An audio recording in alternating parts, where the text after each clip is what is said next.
I'd like to thank you for leaving crazy person out of the introduction. So I thought, I was trying to think what's the most useful thing what I can say that can actually be helpful and useful to you in the future. And I thought, perhaps tell the story of how I sort of came to be here.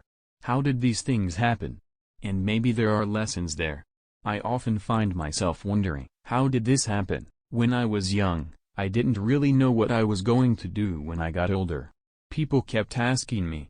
But then eventually, I thought the idea of inventing things would be really cool, and the reason I thought that was because I read a quote from Arthur C. Clarke which said that, a sufficiently advanced technology is indistinguishable from magic.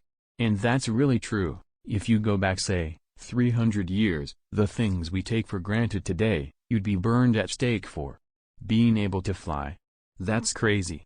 Being able to see over long distances, being able to communicate. Having effectively with the internet is a group mind of sorts, and having access to all the world's information instantly from almost anywhere on the earth. This stuff that really would be magic, that would be considered magic in times past. In fact, I think it actually goes beyond that. There are many things that we take for granted today that weren't even imagined in times past, that weren't even in the realm of magic. So it actually goes beyond that. So I thought, well, if I can do some of those things, basically if I can advance technology, then that is like magic and that would be really cool. I had an existential crisis, because I was trying to figure out what does it all mean? Like what's the purpose of things?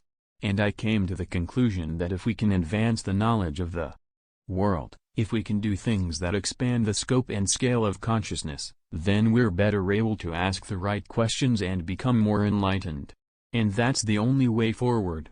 So, I studied physics and business, because I figured in order to do a lot of these things you need to know how the universe works and you need to know how the economy works. And you also need to be able to bring a lot of people together to work with you to create something.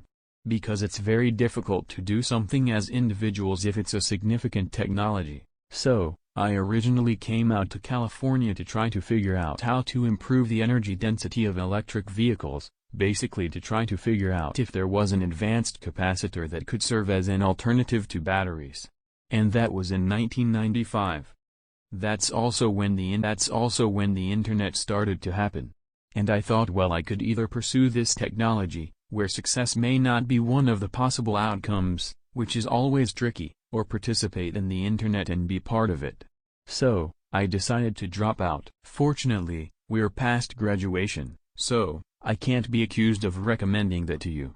And I did some internet stuff, you know. I've done a few things here and there. One of which is PayPal. Maybe it's helpful to say, one of the things that was important then in the creation of PayPal was how it started.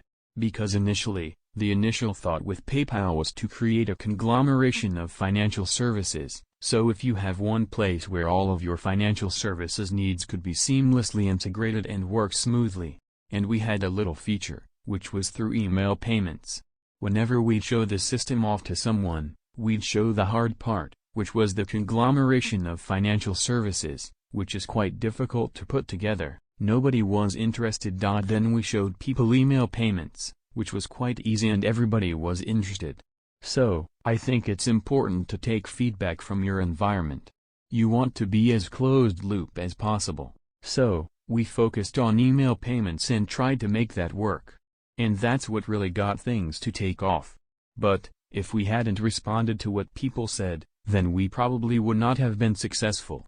So, it's important to look for things like that and focus on them when you see them, and you correct your prior assumptions.